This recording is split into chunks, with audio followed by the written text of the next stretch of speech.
discuss about the conductance of electrolytic solutions. Before we start this topic, we have to understand the normal terms which related to the conductance. આપણે આજે વિદ્યુત વિભાજનની અંદર વાહકતાનો અભ્યાસ કરવાનો છે. એ માટે થોડી ઘણી બેઝિક ટર્મ્સ આપણને ખબર હોવી જોઈએ, જેમાંની આપણે અહીં આગળ જોઈશું. આજનો વિડીયો થોડો ઇન્ફોર્મેટિવ છે, ટોકેટિવ છે. નાના નાના શબ્દો આની અંદર ઘણા બધા કવર થશે, જેથી ધ્યાનથી જોશો. Our first term is resistance. Resistance એટલે કે અવરોધ. The resistance is represented by capital R. અવરોધને આપણે કેપિટલ R થી દર્શાવીશું અને જેનો એકમ એ ઓમ છે. ઓમની અંદર આપણે એને માપી શકાય. અવરોધ માપવા માટેનું જે સાધન છે એ સાધનનું નામ છે વિસ્ટન bridge. The instrument which is used to measure the resistance is called Wheatstone bridge. This Wheatstone bridge is related with the physics. When you are going to your physics lab, you can see this instrument over there. Resistance માટેનું એક સૂત્ર છે. Resistance R varies as L upon A. આની અંદર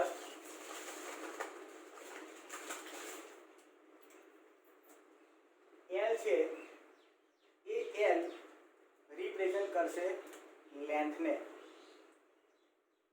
આ L છે length અને આ જે A છે એ the area of cross section.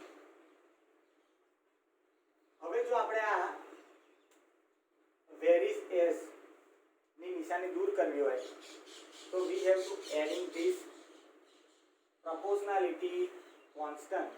proportionality constant ને આપણે ગુજરાતીમાં કહીશું સમપ્રમાણતા અચળાંક.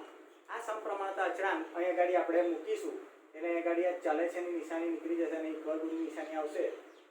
and the equation becomes R is equal to rho into L upon A. This rho is known as resistivity.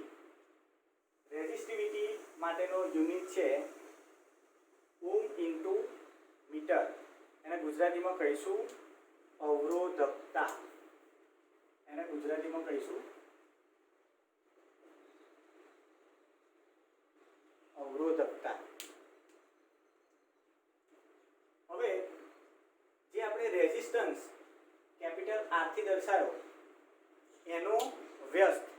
એનો વ્યસ્ત જે વાહકતા તરીકે ઓળખવામાં આવે છે એની ડિટેલ અહીંયા ગાડી જુઓ. The inverse of R is conductance. The inverse of R is conductance. અને conductance ને આપણે દર્શાવીએ છીએ G વડે. અને આ conductance નું ગુજરાતી થશે વાહકતા. વાહકતા એટલે કે દ્રાવણની અંદર જે વિદ્યુત પ્રવાહનું વહન થવાનું એની વાત છે. then G is equal to 1 upon R. આપણી પાસે R ની વેલ્યુ છે R is equal to rho into L upon A. તો અહીંયા ગાડી સૂત્રની અંદર R છેદમાં છે, અપોન્ટમાં છે, માટે A upon rho into L.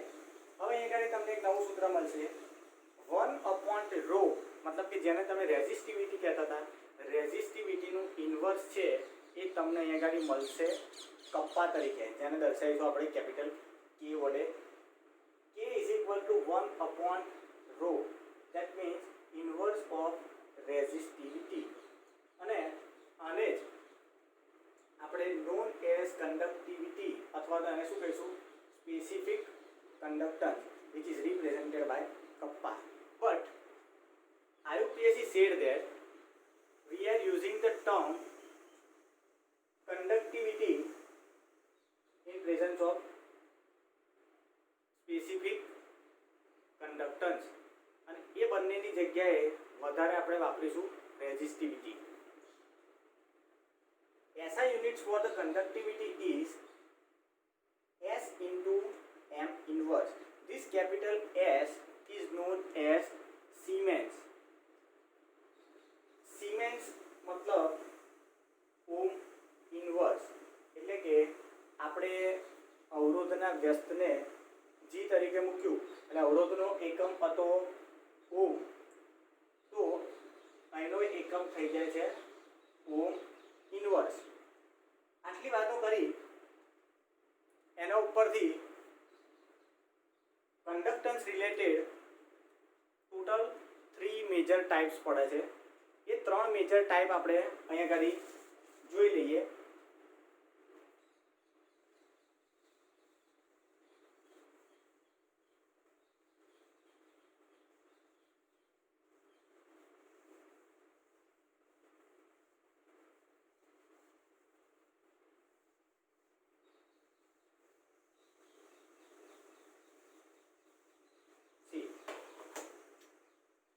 There are 3 main categories. One is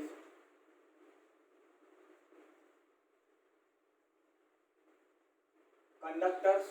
Conductors means એને કહીશું વાહકો, જેની અંદરથી ઇલેક્ટ્રિસિટી આસાનીથી પાસ થઈ જશે તેને કહીશું વાહકો, એટલે કે કંડક્ટર્સ. કંડક્ટર્સની અંદર બધી જ મેટલ્સ આવી જાય છે, બધા એલોયસ આવી જાય છે કે જેની કંડક્ટિવિટી ખૂબ જ સારી હોય છે. તે કંડક્ટ મેક્સિમમ ઇલેક્ટ્રિસિટી. અને આની અંદર એક અપવાદ છે જેને કહીશું non metals. Non metals like graphite. Graphite છે એ ધાતુ નથી, છતાં પણ એનું ઉદાહરણ તરીકે આપણે કંડક્ટર્સની અંદર ઉપયોગ કરીએ છીએ. બીજું ઉદાહરણ છે એનું કાર્બન બ્લેક. એ નોન મેટલ્સ પણ આની અંદર ઉદાહરણમાં આવી જશે. એટલે આગળ આપણે એક્ઝામ્પલ લઈ લઈશું મેટલ એલોયસ. બરાબર. બીજી ટાઈપ છે આની અંદર જેને કહીશું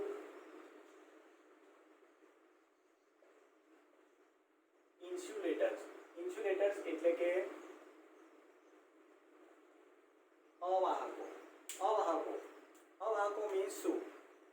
દે can not conduct the electricity. એની અંદરથી વિદ્યુત પ્રવાહનું વહન થશે નહીં. એના ઉદાહરણની અંદર તમારે લેવાનું છે સિરામિક્સ એન્ડ ગ્લાસ. એના ઉદાહરણ આપણે લખી દઈશું સિરામિક્સ, ગ્લાસ. એ બધા અવાહકો છે. ઇન્સ્યુલેટરનો સીધો એક મતલબ તમને સમજાવી દઉં કે જે ઇલેક્ટ્રિસિટીના વાયર આવે છે એની ઉપર જે રબરનું કોટિંગ હોય છે એને પણ આપણે ઇન્સ્યુલેશન તરીકે ઓળખી શકીએ. And the third category is semiconductors. Semiconductors જેને આપણે કહીશું અર્ધવાહકો. Semi means અડધું.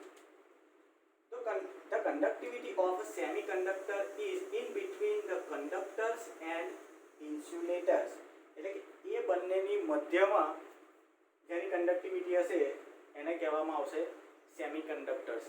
અને સેમિકન્ડક્ટર્સની અંદર ઉત્તમ ઉદાહરણો છે તમારા 14th નંબરનું ગ્રુપ કે જેની અંદર ગેલિયમ આવે છે, ઇન્ડિયમ આવે છે. બરાબર છે, કે જેની બાહ્યતમ કક્ષાની અંદર 4 ઇલેક્ટ્રોન રહેલા હોય છે. અહીંયા ઉદાહરણની અંદર તમે લખી શકશો we can say that silicon, then gallium arsenide. Okay. હવે આપણે જે સૌથી પહેલા સૂત્ર લખ્યું હતું R is equal to rho into L upon A, એ કઈ રીતે કંડક્ટિવિટીને અસર કરશે? તો જુઓ, આપણે આને સમજીએ. R ચલે છે L by A. That means the resistance R is directly proportional to the length of tube and inversely proportional to the area of a cross section. તો આની અંદર આપણે એક ટ્યુબ લઈએ અને એક બીજી ટ્યુબ લઈએ.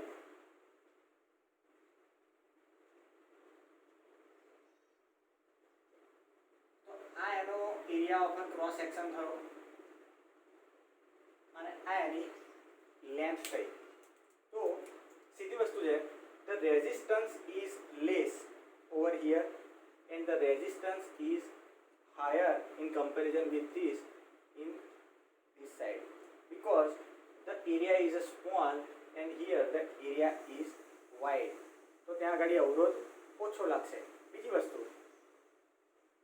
તમે જે ઇલેક્ટ્રોલાઇટ યુઝ કરવાના છો એટલે કે જે વિદ્યુત વિભાજ્ય યુઝ કરવાના છો એની અંદર if your solution is very concentrated then the resistance is highest. જો તમારું દ્રાવણ સાંદ્ર હશે તો એની અંદર લાગતો અવરોધ છે એ સૌથી વધારે હશે. and suppose your solution is not much concentrated, that means dilute, તો એની અંદર અવરોધ ખૂબ જ ઓછો લાગશે. Okay, now two major points over here. બે તમારે નવી ટર્મ્સ શીખવાની છે જેને બે સેક્શનની અંદર ડિવાઈડ કરેલી છે. એક છે ઇલેક્ટ્રિકલ કંડક્ટન્સ, એના બીજા નામ છે મેટાલિક ઓર ઇલેક્ટ્રોનિક કંડક્ટન્સ.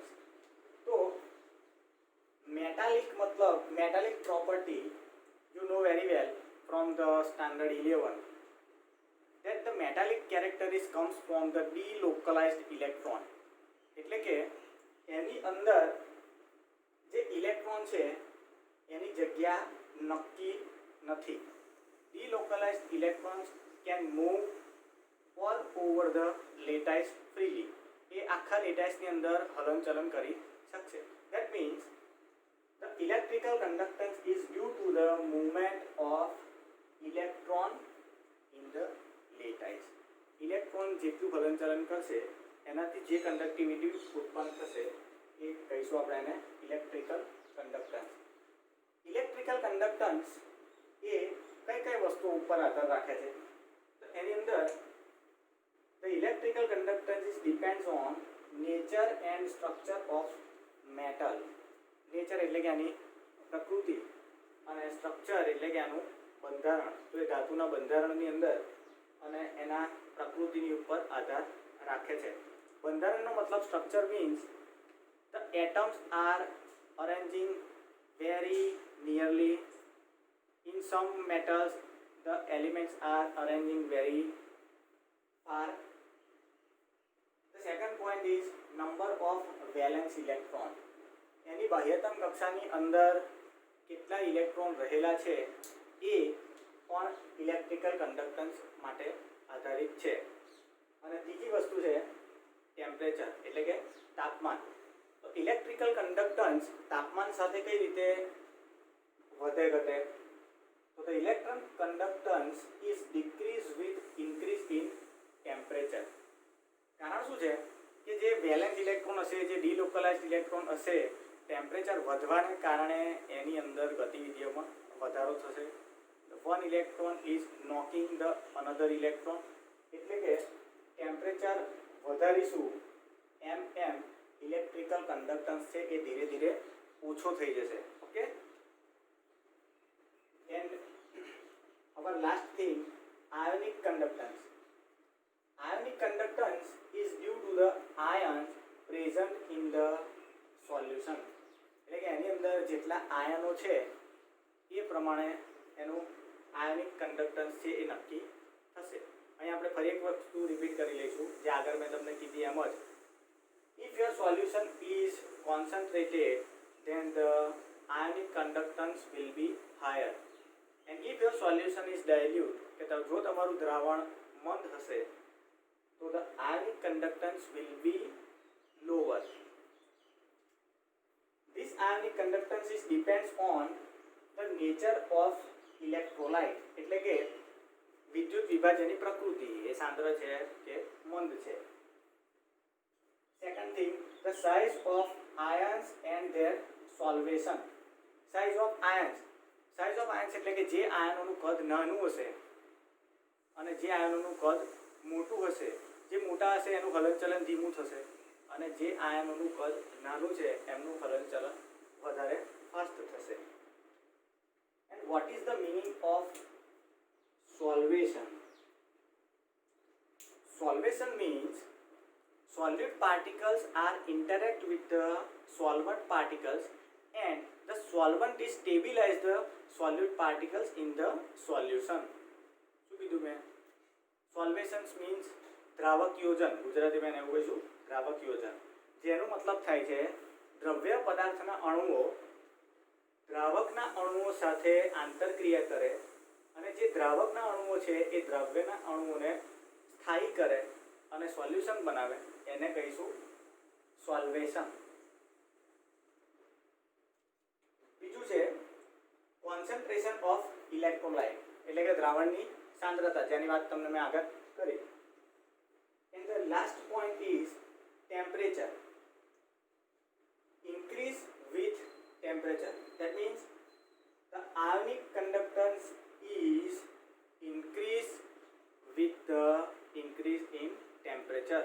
જેમ જેમ તમે દ્રાવણનું તાપમાન વધારશો એટલું જ એની અંદર આયોનિક કંડક્ટન્સ વધશે, કેમ કે આયનોની ગતિ વધશે, એકબીજાની સાથેની આંતરક્રિયા વધશે, અથડામણ વધશે, જેના કારણે આયોનિક કંડક્ટન્સ પણ ધીરે ધીરે વધતો જશે.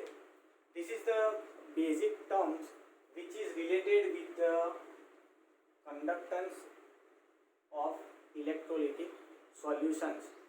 હવે આની આગળ આપણે મેઝરમેન્ટ જોઈશું કે કંડક્ટન્સનું મેઝરમેન્ટ કઈ રીતે થાય છે. એના માટેનો એક પ્રયોગ પણ છે, એ પ્રયોગની આપણે આકૃતિ દ્વારા એની અંદર સમજીશું. બરાબર? ત્યાં સુધી આટલા શબ્દો તમને ખબર હોવી જોઈએ.